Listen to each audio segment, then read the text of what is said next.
सूत उवाच नमो धर्माय महदे नमः कृष्णाय वेधसे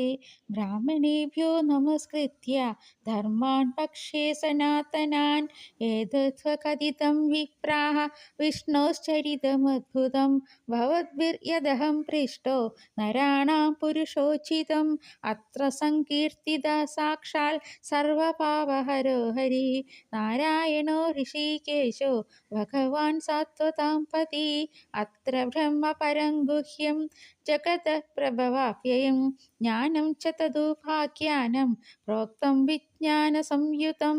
भक्तियोगसमाख्यातो वैराग्यं च तदाश्रयं पारीक्षितमुपाख्यानं नारदाख्यानमेव च प्रायोपवेशो राजर्षेः विप्रशापात् परीक्षिता शुकस्य ब्रह्मर्षभस्य संवादश्च परीक्षिता योगधारणयोल्क्रान्ति संवादो नारदाजयो नावतारानुगीतं च सर्गप्राधानिको ग्रथा विदुरोद्धवसंवादा शत्रुमैत्रेययोस्तदा पुराणसंहिता प्रश्नो महापुरुषसंस्थितिः तद प्राकृतिकः सर्ग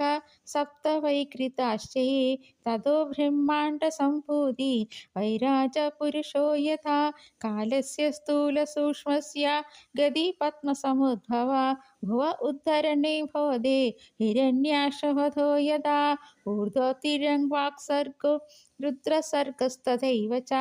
अर्धनारीनरस्याथ यथा स्वायम्भुवो मनु शतरूपाच्च शास्त्रीणाम् आद्या प्रकृतिरुत्तमा सन्तानो धर्मपत्नीनां कर्दमस्य प्रजापते अवतारो भगवता कपिलस्य महात्मना देवहूत्याश्च संवादा कपिलेन च धीमता नवब्रह्मसमुत्पत्ति दक्षयज्ञविनाशनं ध्रुवस्य चरितं पश्चात् कृतो प्राचीनबर्हिषा